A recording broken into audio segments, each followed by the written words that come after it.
السلام عليكم ورحمة الله وبركاته.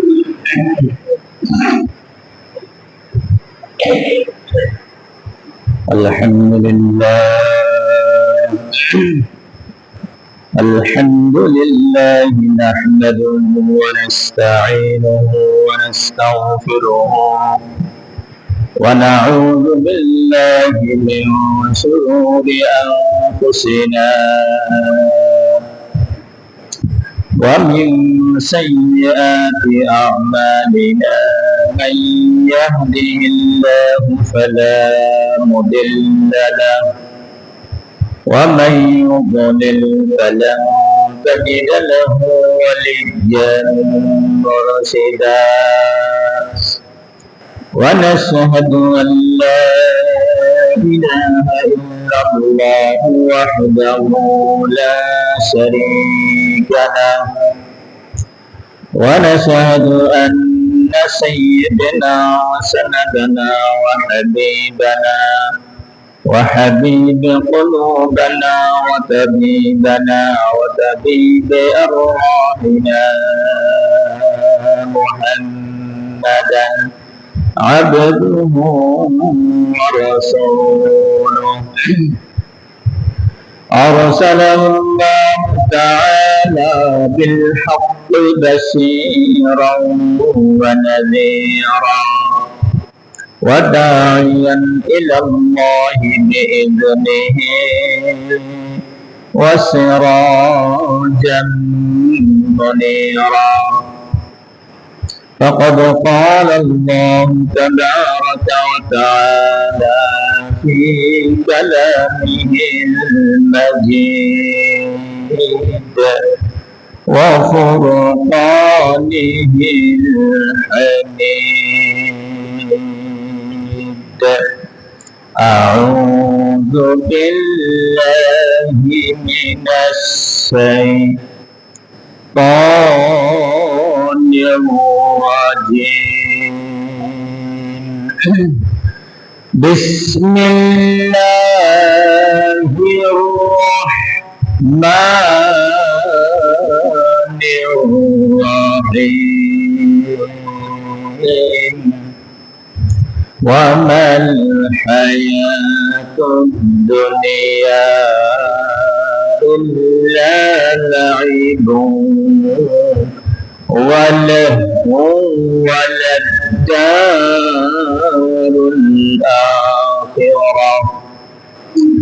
وللدار الآخرة خير للذين يتقون أفلا تعقلون وقال رسول الله صلى الله عليه وسلم لا تزول قدم عبد يوم القيامة حتى يسأل عن عمره فيما أفناه وعن علمه فيما قال وعن ماله من أين اكتسبه وفيما أنفقه وعن جسمه فيما أبلاه أو كما قال النبي عليه الصلاة والسلام وقال تعالى في شان حبيبه مخبرا وآمرا إن الله وملائكته يصلون على النبي يا أيها الذين آمنوا صلوا عليه وسلموا تسليما اللهم صل على محمد وعلى آل محمد كما صليت على إبراهيم وعلى آل إبراهيم إنك حميد مجيد. اللهم بارك على محمد وعلى آل محمد كما باركت على إبراهيم وعلى آل إبراهيم إنك حميد مجيد. بلغ العلا بكماله كشف الدجى بجماله حسنت جميع خصاله. محبت سيد بلغ العلا بكماله كشف الدجى بجماله حسنت جميع خصاله. صلوا عليه وآله. दिन की सूरज डूब रही है हम लोगों के सामने, रोज महशर क्या जवाब है मुस्तफा के सामने. बलगल उला बिकमालिही कशफत दुजा बिजमालिही हसनत जमीअ खसालिही. सल्लु अलैहि. हुवल हबीबुल्लज़ी तुरजा शफ़ाअतुहु लिकुल्लि हौलिन मिनल अहवालि मुक़तहिमी. बलगल उला बिकमालिही कशफत दुजा बिजमालिही हसनत जमीअ खसालिही. सल्लु अलैहि व आलिही. ला इलाहा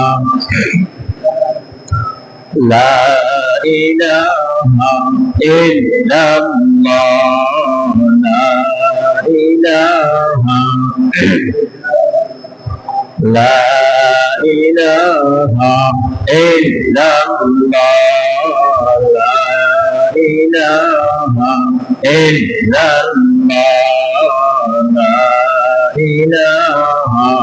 इल्लल्लाह. ला इलाहा. ला इलाहा इल्लल्लाह मुहम्मदुर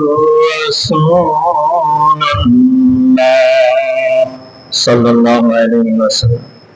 আল্লাহ তাআলা দরবারে লাখ শুকরিয়া যে মহান রব্বুল ইজ্জত ওয়াল জালাল আমাদেরকে দুনিয়ার শত ব্যস্ত থেকে মুক্ত করে আল্লাহ তাআলা আমাদেরকে সুস্থ রেখে ঈমানি হালতে আল্লাহ তাআলা সবচেয়ে প্রিয় জায়গা মসজিদে জুমার সালাত আদায় করার উদ্দেশ্যে আমাদেরকে আসার বসার কিছু কথা বলার এবং শোনার তৌফিক দিয়েছেন। আমরা সেই মনিবের দরবারে দিল থেকে অন্তর থেকে সবটুকু ভালোবাসা উজাড় করে দিয়ে সমস্বরে উচ্চ কণ্ঠে শুকরিয়া আদায় করি, জোরে বলি আলহামদুলিল্লাহ। আমরা গত সপ্তাহে আলোচনা করছিলাম খেলা নিয়ে। এখন চলছে খেলার মৌসুম, বিশ্বকাপ ফুটবল খেলা। যদি প্রশ্ন করা হয় কোন দেশে খেলে, বলতেও পারবে না। কোন কোন দেশে এবারের ফুটবল খেলা আয়োজন করা হয়েছে, যারা সমর্থক, যাদের হৃদয় ব্রাজিল আর্জেন্টিনা, যারা ঘুমাইলেও ব্রাজিল স্বপ্ন দেয়, আর্জেন্টিনা স্বপ্ন দেয়, বলতে বলতে বলে, চলতে চলতে বলে, সবসময় আর্জেন্টিনা দিনের মধ্যে। তবে জিজ্ঞেস করি, ভাই কোন কোন দেশে খেলাটা অনুষ্ঠিত হয় বলো তো দেখি। না বুঝেন নাই? গত বিশ্বকাপ ফুটবল খেলা আয়োজন করা হয়েছে কাতারে, মনে আছে তো আমাদের সবাই। এবার মেক্সিকো, কানাডা, যুক্তরাষ্ট্র, এই 3 জায়গায় খেলাটা হবে। কয় জায়গায়? 3 জায়গায় খেলাটা হবে। আমরা মুসলমানের সন্তান, আমরা খেলা নিয়ে ব্যস্ত। গত সপ্তাহে আমি বলছিলাম যে দেশে খেলাটা অনুষ্ঠিত হবে, খেলা চলছে অলরেডি। আমাদের দেশের টাইমের সাথে ওদের দেশের টাইমের কোনো মিল নাই। কোন সময় দেখা যায় 8 ঘন্টা পরিবর্তন, 10 ঘন্টা পরিবর্তন, দিন রাত পরিবর্তন। আমাদের দেশের দিন, ওদের দেশে রাত, আবার আমাদের দেশে রাত, ওদের দেশে দিন। তারপরেও এত কষ্ট, সময়ের বিবর্তন, এত কিছুর পরেও যদি ফজরের সময় খেলা শুরু হয়, আমাদের দেশের মুসলমানের সন্তানরা ফজরের সময় উঠি খেলা দেখে না? দেখে না? দেখে কি দেখে না? কিন্তু আর ফজরের সময় যদি বলা হয় মসজিদে আসে, আজান হচ্ছে, উঠো, কিন্তু সে উঠতে পারে না। এই জন্য অত্যন্ত গুরুত্বপূর্ণ একটা বিষয় গত সপ্তাহে আমরা আলোচনা করেছিলাম। এই সপ্তাহে কিছু আলোচনা করবো। সামনে আমাদের মুহররম মাস, আরবি বছর আমল থেকে বিদায় নিচ্ছে। কোন বছর? আরবি বছর শেষ, আর অল্প দিন আছে, কয়েকটা দিন আছে, এরপরেই আরবি বছর শুরু। একটা বছর আমার মাস থেকে বিদায় হচ্ছে। আমি কি আমল করছি, আল্লাহ দরবারে কতটুকু আমি সওয়াব অর্জন করতে পেরেছি, কতটুকু গুনাহ আমার গত বছর মাফ হয়েছে, এই অনুশোচনা আমার ভিতরে আনতে হবে, আসতে হবে। আমার জীবন থেকে একটা বছর চলে গেছে, আমি কি করতে পেরেছি। এজন্য আমরা আজকে আলোচনা করব কি নিয়ে? খেলা নিয়ে। কোরআন এবং হাদিস থেকে আমরা আলোচনা করব, এর বাইরে যাওয়ার সুযোগ নেই। আল্লাহ তাআলা কোরআনুল কারীমের সূরা আনাম 32 নম্বর আয়াতে আল্লাহ বলেন, ওয়ামাল হায়াতুদ দুনিয়া ইল্লা লাইবু ওয়া লাহু। আল্লাহ তাআলা বলেন দুনিয়াটা হলো খেল তামাশা, এছাড়া আর কিছু নেই। কে বলেন? এই পৃথিবী, এই জমিন, এই দুনিয়া খেল তামাশা কিচ্ছু না, রং তামাশা আর কিছুই নয়। ওয়ালা দারুল আখিরা, পরকালীন আবাস, পরকালীন জীবন, পরকালীন যে আখিরাত আমাদের সামনে আছে, আল্লাহ বলেন খায়র, সেটা হলো উত্তম। পরকালীন জীবনটা কি? উত্তম। আল্লাহ তাআলা কি সুন্দর করে বলছেন, লিল্লাযীনা ইয়াত্তাকুন। এটা বুঝবে কারা? যারা মুত্তাকি, যারা পরহেজগার, যারা ঈমানদার, যারা আল্লাহকে ভয় করে, যারা আল্লাহর সব কিছু মেনে চলে, তারাই বুঝবে দুনিয়াটা খেল তামাশা, চেলনাময়, আর আখিরাত জীবন হলো আমার আসল। কোন জীবন? আখিরাতের জীবন। আফালা তাআকিলুন। কিন্তু তারা বুঝে না। তারা কি বুঝে না? এরপরে আল্লাহ তাআলা বলেন, ই'লামু আন্নামাল হায়াতুদ দুনিয়া লাইবু ওয়া যিনাতুন। আল্লাহ তাআলা বলেন, ই'লামু, তোমরা জানো, বুঝো, আন্নামা, নিশ্চয়ই, আল হায়াতুদ দুনিয়া, দুনিয়ার জীবন, লাইবুন, খেলার জায়গা, ওয়া লাহবুন, রং তামাশার জায়গা। কে বলছেন? আল্লাহ। ওয়া যিনা, এবং চাকচিক্যময়, সৌন্দর্যময়। এরপর আল্লাহ তাআলা বলেন, ওয়া তাফাখুরুম বাইনাকুম। এই দুনিয়া খেলার কারণে মানুষ অহংকার করে। কিসের কারণে? খেলা।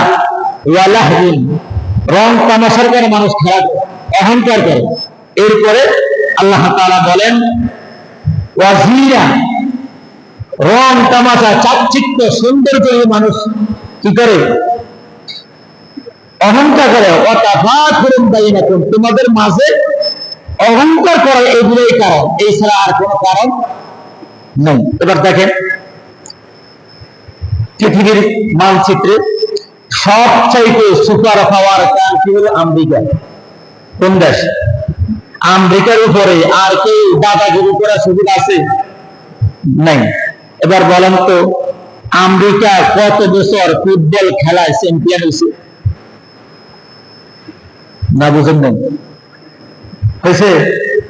এরপরে আসেন, দ্বিতীয় নম্বরে আছে চায়না। দ্বিতীয় নম্বরে কে আছে? চায়না। কতবার ফুটবল খেলায় চ্যাম্পিয়ন হয়েছে? হয় নাই। একজন বুজুর্গ আল্লাহ বলছেন, যারা খেলার পিছে দৌড়ে এদের সামরিক শাসন একেবারে দুর্বল। কি শাসন দুর্বল? এই ব্রাজিল, আর্জেন্টিনা, এদের খেলা দেখে আমরা পাগল। এরা চ্যাম্পিয়ন হয়, এদের সামরিক ব্যবস্থা একেবারে দুর্বল। আমেরিকা খেলার কিছু দেয় না, এরা দাদাগিরি করে। কি গিরি করে? চায়না খেলার কিছু দেয় না, খেলে, অংশগ্রহণ করে, কিন্তু চ্যাম্পিয়ন হইতে হবে এত প্রেশার তাদের, তারা সামরিক ভাবে তারা সুগঠিত, সুসংগঠিত, তাদের সামরিক শাসন করা, কিন্তু তারা খেলা নিয়ে এত ব্যতিব্যস্ত নয়। এবার আসেন আমাদের বাংলাদেশে, আমাদের কোন জিনিসটা আছে? আমরা খেলা নিয়ে পাগল। বলেন তো বাংলাদেশ কতবার চ্যাম্পিয়ন হয়েছে?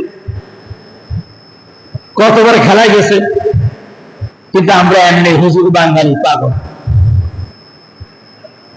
এবার বলেন তো আমাদের ঈমান আগে না খেলা আগে? কি আগে? ঈমান আগে না খেলা আগে? ইসলাম আগে না খেলা আগে? ধর্ম আগে না খেলা আগে? কিন্তু আমাদের তো সব কিছু আগে হলো খেলা, তারপরে ধর্ম করবো যা আছে আছে। এই সম্বন্ধে আমরা আলোচনা করতে গেলে যুবক যারা ইয়াং আছে বলে, হুজুর আমাদের কি আলোচনার টপিক অন্য কিছু হতে পারে না? না, বুঝেন নাই। আমরা খেলা খেলি আরি, দেখি আরি, আপনি সব জায়গায় ইসলাম কারে নিয়ে আসেন। আরে ভাই, যদি আমি ইমানদার হই, আমি যদি মুসলমান হই, সত্যিকারে আল্লাহ রাসূলকে ভালোবাসি, সব জায়গায় সব কিছু আমার থাকবে ইসলাম, আমার থাকবে, তারপরে সবকিছু। যেমন আমেরিকার কথা বলছি, তাদের খেলা বেলা এত গুরুত্ব দেয় না, তাদের সামরিক শাসন, তাদের গর্ব অহংকার, তাদের দাদাগিরি, তাদের শক্তি, সব কিছু তারা আগে চিন্তা করে যেন আমার দাদাগিরি ছুটে না যায়। বুঝে আসছে? এবার আসেন, আমরা আর্জেন্টিনা ব্রাজিলকে ভালোবেসে মহব্বত করে আমরা আমাদের ছাদের উপরে পতাকা টাঙাই। কি টাঙাই? রাস্তাঘাটে আমরা পোস্টার পিস্টন টাঙাই। আপনারা মনে আছে কিনা, এমনও পাগল আল্লাহর জমিনে আছে, জমি বেশি 7 কিলোমিটার পিস্টন লাগাইছে। মনে আছে আপনাদের? বুঝেন নাই? জায়গা এত বড় পাগল, বদ্ধ পাগল, জমি বিক্রি করে, আমি দেশ চিনি না, জায়গা চিনি না, মানুষ চিনি না, সম্পর্ক নাই, জমি বিক্রি করে তাদের জন্য আমি 7 কিলোমিটার আমি পিস্টল লাগাইলাম, ব্যানার লাগাইলাম। বলেন তো আমার মতো পাগল, আমার মতো এত দাদা পৃথিবীতে আর কেউ আছে? নিজের সম্পত্তি বিক্রি করে আমি পিস্টল লাগাই। আপনার বাড়ির পাশে আপনার প্রতিবেশী অসুস্থ, খাবার জোটে না, টাকার কারণে চিকিৎসা চলে না, কিন্তু আপনার সেদিকে খেয়াল আছে? খেয়াল? আপনি যেদিকে যাবেন, যে রাস্তা যাবেন, যে এলাকা যাবেন, সে সমাজ যাবেন, রাস্তার আনাচে কানাচে, অলিতে গলিতে, মোড়ে মোড়ে আর্জেন্টিনা ব্রাজিলের সমস্ত পতাকা এবং তাদের পিস্টন হ্যান্ডেল লাগানো আছে না নাই? আপনার বাড়ির ছাদের উপরে লাগালেন, আপনার ঘরতে এমন পাগল আছে বিল্ডিংটা আর্জেন্টিনা ব্রাজিলের রং দিয়ে রঙিন করে ফেলছে। আপনি বলেন তো, যত টাকা খরচ করেছেন, এই কাজে যত টাকা ব্যয় করেছেন, কতটুকু সব আপনার অর্জন হয়েছে? কি সব আপনার অর্জন হয়েছে? বলেন, কি লাভ হয়েছে? গত সপ্তাহে বলছিলাম, বাংলাদেশ থেকে আর্জেন্টিনার দূরত্ব, ব্রাজিলের দূরত্ব প্রায় 8-10-12 হাজার কিলোমিটার দূরে। এত দূরে একটা দেশ, যে দেশ সম্পর্কে আমি জানি না, দেশ সম্পর্কে আমার কোনো অভিজ্ঞতা নাই, যাদের কালচার সম্পর্কে আমার জানা নাই, কিন্তু আমি আমার সময়, আমি আমার জীবন, আমি আমার অর্থ সব কিছু তাদের জন্য ব্যয় করতেছি। মানুষ এসে দেখলে, শুনলে, বললে, তাকে চললে মহব্বত হয়, মায়া হয়, তার জন্য জীবন দেয়।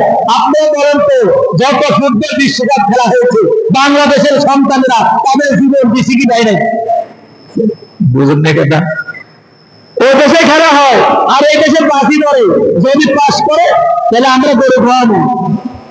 এই বাজি নিয়ে বন্ধু বন্ধুর মধ্যে দূরত্ব সৃষ্টি হয়েছে, বন্ধু বন্ধুর মধ্যে দুশ্মনী সৃষ্টি হয়েছে, বন্ধু বন্ধুর মধ্যে বেজাল তৈরি হয়েছে। একমাত্র খেলাকে কেন্দ্র করে। কিসে কেন্দ্র করে? খেলা শরীয়তে জায়েজ আছে, ইসলামে খেলা জায়েজ আছে। ওই খেলা জায়েজ যেই খেলা আপনাকে নামাজ থেকে গাফিল করবে না, যেই খেলা আপনাকে ঈমান থেকে বিচ্ছিন্ন করবে না, যেই খেলা আপনাকে ইসলাম থেকে সরিয়ে দিবে না, ওই খেলা আপনার জন্য জায়েজ। রাসূলের জামানায় একদল লোক মসজিদে নববীর পাশেই খেলতেছেন। সাহাবায়ে কেরাম মসজিদ থেকে, রাসূল মসজিদ নববী থেকে খেলা উপভোগ করেছেন। তাদের খেলার মধ্যে জুয়া ছিল না, তাদের খেলার মধ্যে মদ ছিল না, তাদের খেলার মধ্যে লটারি ছিল না, তাদের খেলা তাদেরকে নামাজ থেকে দূরে সরাতে পারে না। তাদের খেলা তাদেরকে দূরে সরাতে, নামাজ থেকে গাফিল করতে পারে নাই। কিন্তু আমাদের সন্তানেরা খেলতে খেলতে দিন শেষ, রাত শেষ, ঘন্টার পর ঘন্টা শেষ, তারপর তাদের খেলা তাদেরকে তৃপ্তি দিতে পারে না। এই জন্য রাসূল সাল্লাল্লাহু আলাইহি ওয়াসাল্লাম বলেন, আন আবি বারযা রাদিয়াল্লাহু তাআলা আনহু قال قال رسول الله صلى الله عليه وسلم لا تزول قدم ابن آدم حتى يوم القيامة حتى يسأل عن عمره فيما أفنى।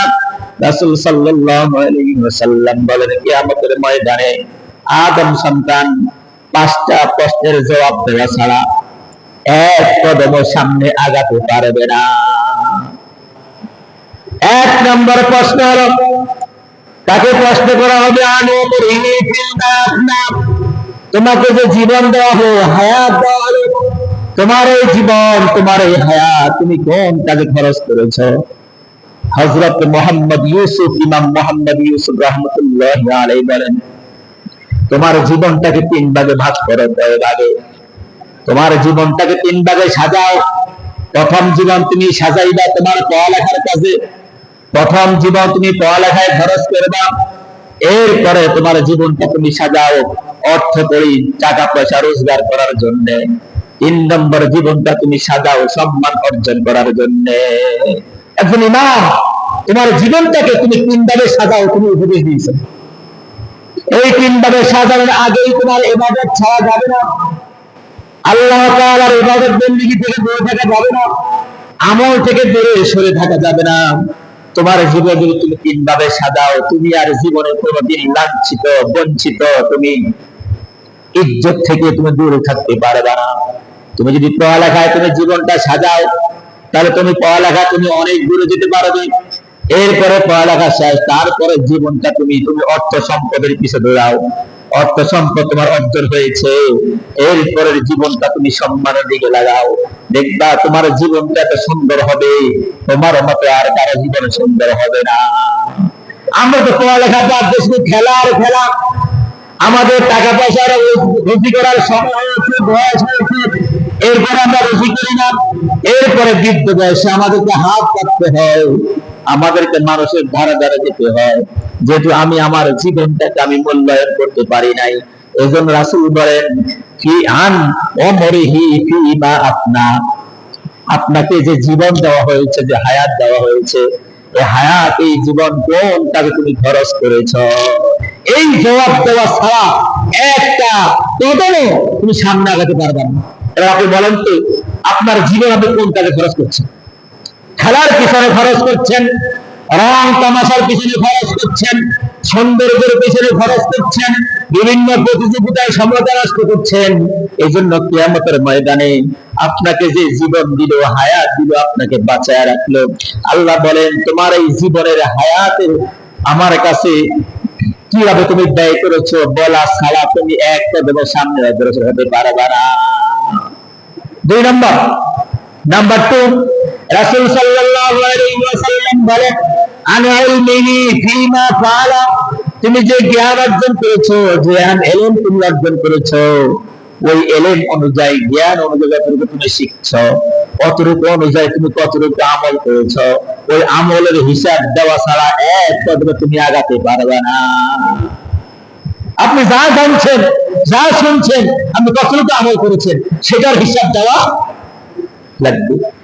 3 নম্বর, রাসূল সাল্লাল্লাহু আলাইহি ওয়াসাল্লাম বলেন, ওয়ান মালিহি মিন আইনা ইকতাসাবা, তুমি যে সম্পদ অর্জন করেছো, সম্পদ অর্জন কিভাবে করেছো এবং সম্পদ অর্জন কোথায় তুমি ফিমা আনফাকাহু, এবং তুমি কোথায় খরচ করেছো, সম্পদটা কিভাবে অর্জন করছো, কিভাবে খরচ করছো, এই হিসাব দেওয়া ছাড়া এক কদম আগানো যাবে না। মূল পয়েন্ট হলো এটা। এই যে আমরা পোস্টার লাগাই, পতাকা লাগাই, বাড়ি রং করি, এই যে অপচয়, আল্লাহ তাআলা বলেন ইন্নাল মুবাজ্জিরিনা কানু ইখওয়ানা শায়াতিন, যারা অপচয় করে, অর্থ অপচয় করে, সম্পদ অপচয় করে, অর্থাৎ যারা অপচয় করে, অপচয়কারী হলো শয়তানের ভাই। কার ভাই? এই যে রং করতেছেন, পতাকা টাঙাইতেছেন, বিভিন্ন জায়গায় হ্যান্ডেল ক্রিস্টাল লাগাচ্ছেন, ছবি লাগায়, বলেন তো এই সমস্ত কাজ যে আপনি করতেছেন, এটা কি অপচয় নয়? অপচয় নয়? এবার বলেন তো, যে অপচয় যদি হয়ে থাকে, আপনি মুসলমানের সন্তান হয়ে, মুসলমানের বাচ্চা হয়ে আপনি কেন অপচয় করেন? আর অপচয়কারী কার ভাই? কার ভাই? শয়তানের ভাই। আপনি যদি ইসলামকে ভালোবাসেন, আপনি যদি নবীকে ভালোবাসেন, আপনি যে আল্লাহকে ভালোবাসেন, বলেন তো আল্লাহকে ভালোবেসে, নবীকে ভালোবেসে, ইসলামকে ভালোবেসে আপনি বাইরের ছাদে, ঘরের ছাদে, রাস্তায়, মোড়ে মোড়ে কোথায় কি জীবনে আজ পর্যন্ত কালেমার পতাকা লটকাইছেননি? বুঝেন নাই? কালেমার পতাকা কোথায় আপনি উড়িয়েছেন? আপনি যদি ইসলামকে ভালোবাসেন, আল্লাহকে ভালোবাসেন, নবীকে ভালোবাসেন, আপনার দ্বারা তো কালেমার পতাকা উড়ানো সম্ভব হয় নাই। যাদেরকে ভালোবাসেন, বলেন তো এরা কি মুসলমান না ইহুদি খ্রিস্টান? এরা কি? আর ইহুদি খ্রিস্টানেরা মুসলমানদের শত্রু, ইসলামের শত্রু, আল্লাহর শত্রু, নবীর দুশমন।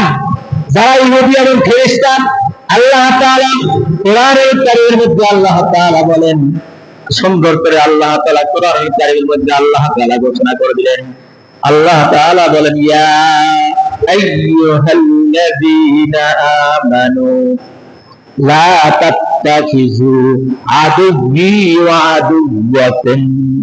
কি বলছেন?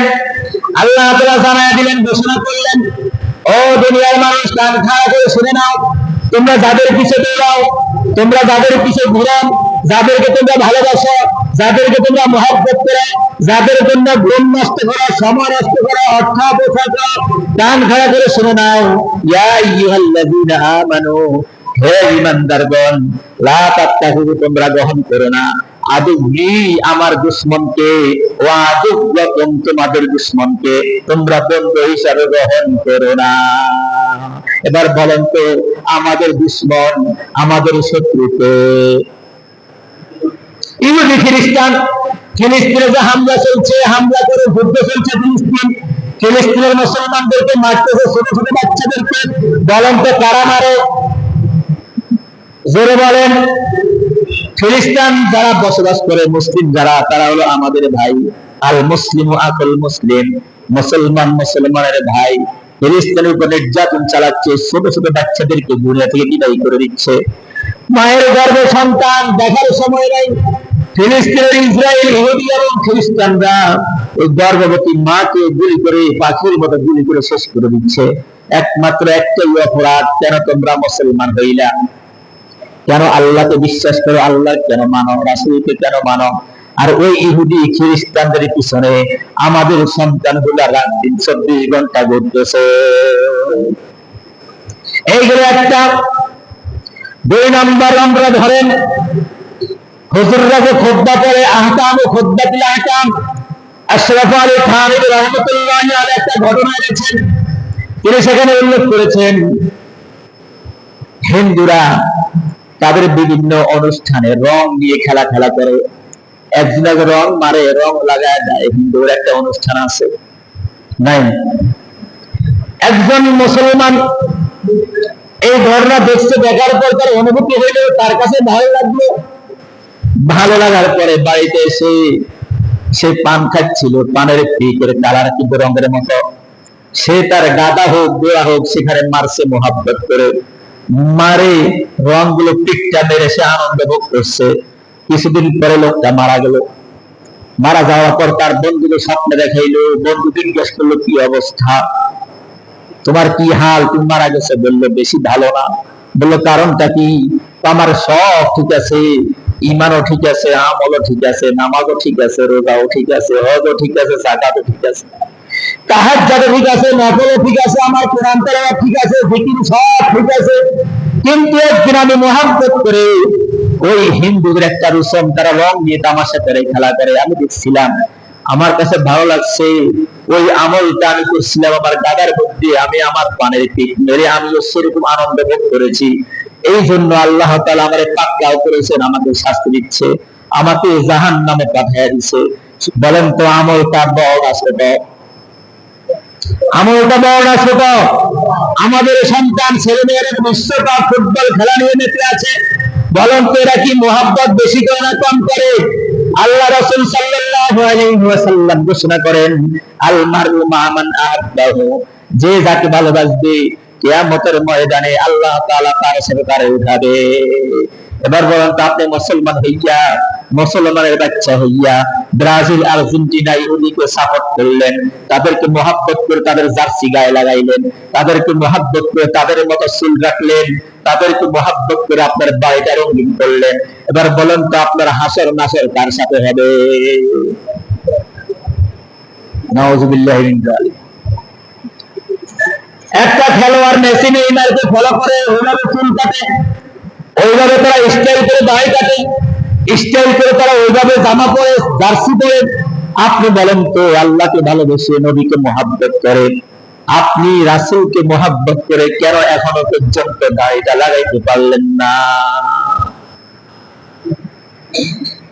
কেন পারলেন না? কি মহাব্বত আপনার ভিতরে আছে, কি ভালোবাসা আছে?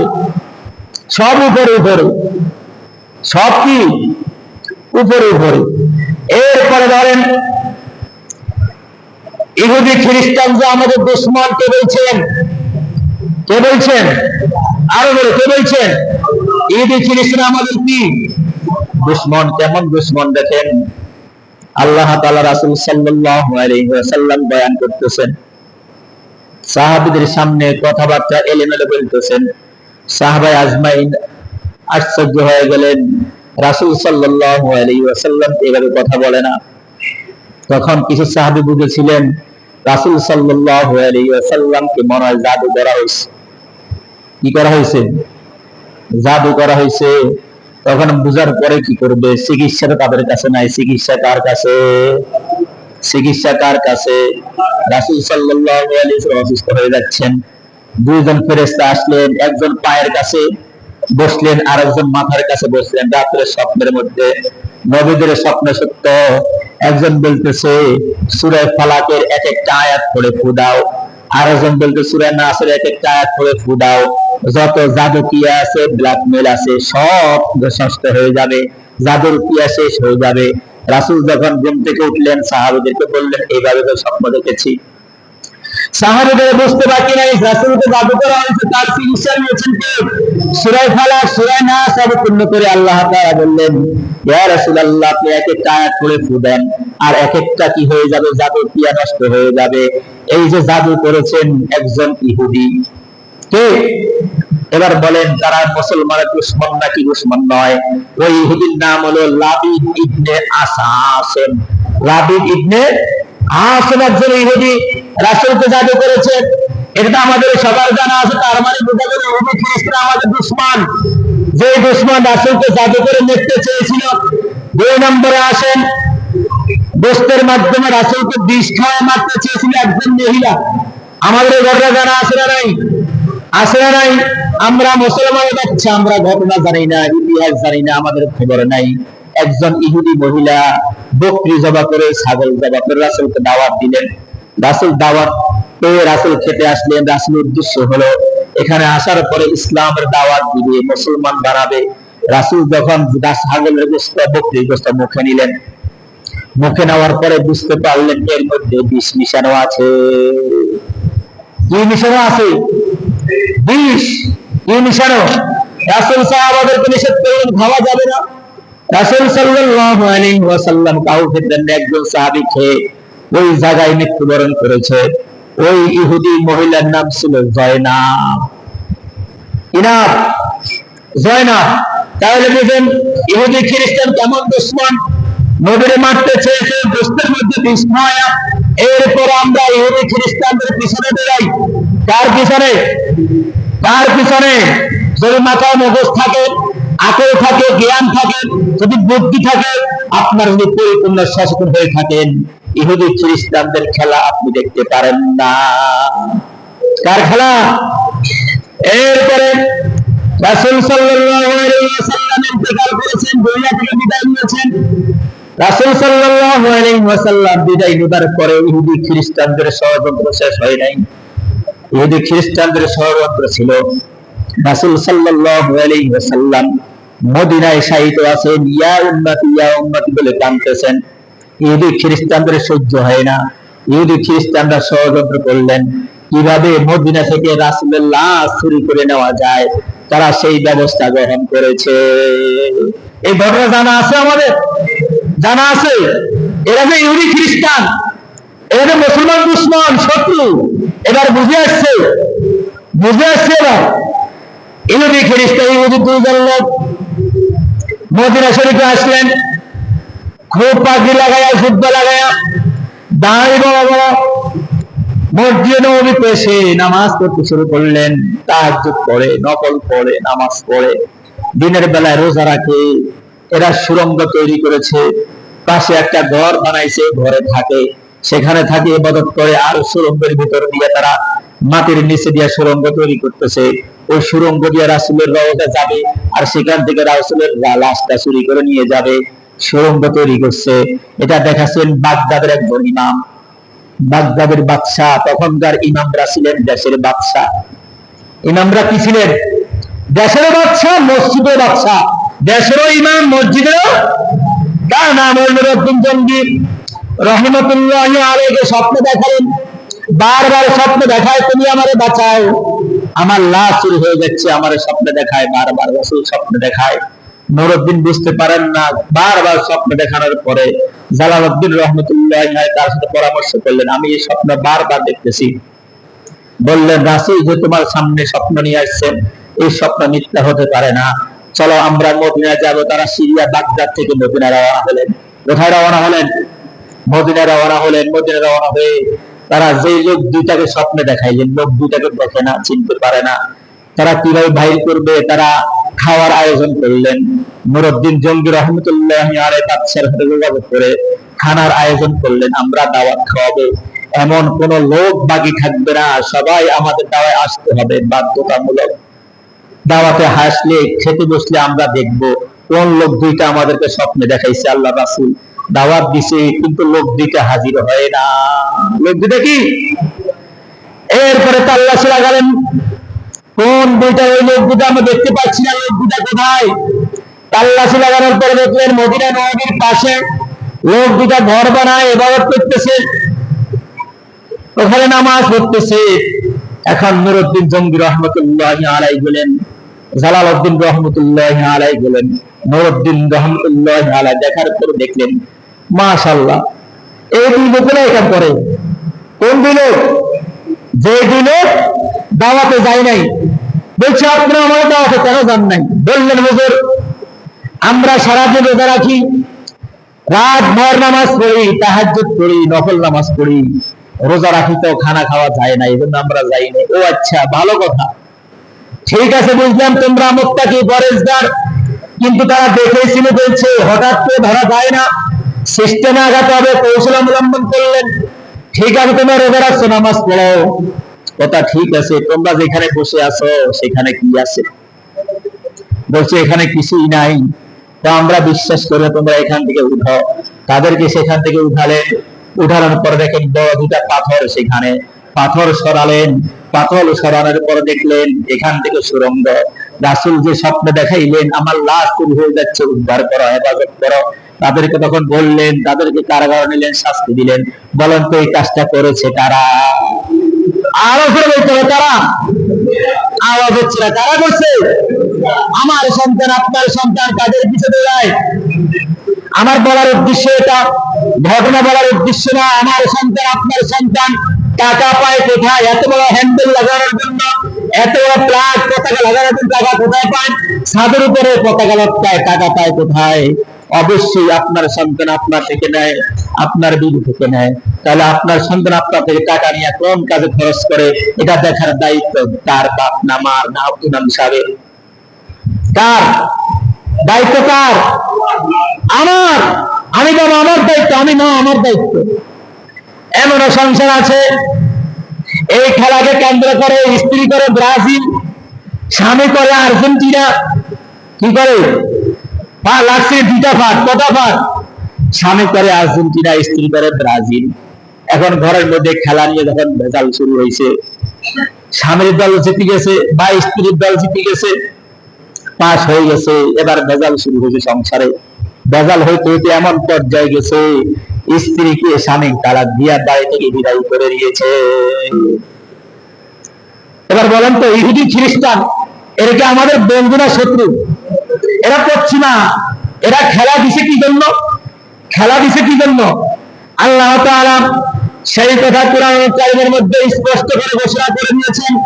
আল্লাহ তাআলা বলেন, ইন্নামা ইউরিদুশ শাইতানু আন ইউকিআ বাইনাকুমুল আদাওয়াতা ওয়াল বাগদা ফিল খামরি ওয়াল মাইসির ওয়া ইয়াসুদ্দাকুম আন যিকরিল্লাহ ওয়া আনিস সালাহ। খেলা তারা কেন লাগে মনে হয় এই মাত্র আয়াতটা নাযিল হয়েছে এই প্রেক্ষাপটে। আল্লাহ তাআলা বলেন, ইয়া আইয়ুহাল্লাযীনা মা ইউরিদু শাইতান, নিশ্চয় শয়তান চায়। কে চায়? কে চায়? শয়তান চায় আইয়ুকিয়া বাইনাকুম, তোমাদের মাঝে ঘটাতে। তাদের মাঝে? পরস্পর তোমাদের মাঝে শয়তান ঘটাতে চায়। কি ঘটাতে চায়? আদাওয়াতা ওয়াল বাগদা, দুশমনী, ওয়াল বাগদা, শত্রুতা। তোমাদের মধ্যে বিচ্ছেদ এবং দুশমনী শয়তান কি করতে চায়? ঘটাতে চায়। স্বামী করে এক দল, স্ত্রী করে আরেক দল। কেউ ব্রাজিল, কেউ আর্জেন্টিনা। এই করার কারণে একজনের দল পাস হয়েছে, আরেকজন দল ভেজাল লাগছে। ভেজাল লাগতে লাগতে স্বামী তার স্ত্রী তালাক দিয়ে দিয়েছে। এবার কোন বিচ্ছেদ হয়েছে কি হয় নাই? শত্রুতা হয়েছে কি হয় নাই? এই হলো তাদের 1 নম্বর টার্গেট। 2 নম্বর টার্গেট হলো ওয়ায়াসুদ্দাকুম আন যিকরিল্লাহ। 2 নম্বর তাদের ইহুদি খ্রিস্টানদের টার্গেট হলো ওয়ায়াসুদ্দাকুম আন যিকরিল্লাহ। তারা তোমাদেরকে আল্লাহর স্মরণ থেকে দূরে রাখবে, বাধা দিবে, প্রতিবন্ধকতা সৃষ্টি করবে, আল্লাহর জিকির থেকে তোমাদেরকে সরায় রাখবে। এবার বলেন তো, যখন আপনারা খেলা দেখেন, নামাজের সময় হয়, আপনারা নামাজে আসেন না, আল্লাহর স্মরণ থেকে তারা আপনাকে গাফিল করে দেয়। কি করে দেয়? 3 নম্বর তাদের টার্গেট হলো ওয়াইস সালাত, নামাজ থেকে তারা দূরে রাখবে। যে সমস্ত মুসলমানের বাচ্চা, মুসলমানের সন্তান খেলা দেখবে, রাত্রে 3টা বাজে 4টা বাজে খেলা আরম্ভ হবে, বলেন তো খেলা দেখতে যাবে কিন্তু ফজর নামাজ পড়তে আসবে না। কি করতে আসবে না? কি করতে? ফজর নামাজ। এবার বলেন তো, যদি আপনি আল্লাহকে ভালোবাসেন, রাসূলকে ভালোবাসেন, তাহলে কেন রাত্রে ফজরের সময় কোনো ফজর নামাজ পড়তে আসেন না? আর ব্রাজিল আর্জেন্টিনার খেলা 3টা বাজলেও আপনাকে পাওয়া যায়, 4টা বাজলেও পাওয়া যায়, 2টা বাজলেও পাওয়া যায়। এমন আওয়াজ দেন, পাশের যারা ঘুমে আসে তারা উঠে যায়। এই আলোচনার মূল উদ্দেশ্য হলো আমাদেরকে ইহুদি খ্রিস্টানদের পিছন থেকে আমাদের সন্তানদেরকে সরাইতে হবে। এরা আমার দুশমন, এরা আমার শত্রু, এরা আমাদের বন্ধু নয়। এটা কার কথা? কার কথা? যদি বিশ্বাস করেন আল্লাহকে, যদি বিশ্বাস করে রাসূলকে, যদি বিশ্বাস করেন কোরআনকে, তাহলে আমরা এদিকে আর যাব না। না, বুঝেন নাই? আমরা আমাদের সন্তানগুলোকে হেফাজত করতে পারবো তো ইনশাআল্লাহ? পারবো তো ইনশাআল্লাহ? আল্লাহ তাআলা আমাদের সবাইকে বুঝার তৌফিক দান করুক। ওয়া আলহামদুলিল্লাহি রাব্বিল আলামিন। যারা সুন্নাত পড়ে সুন্নাত পড়ে নিন।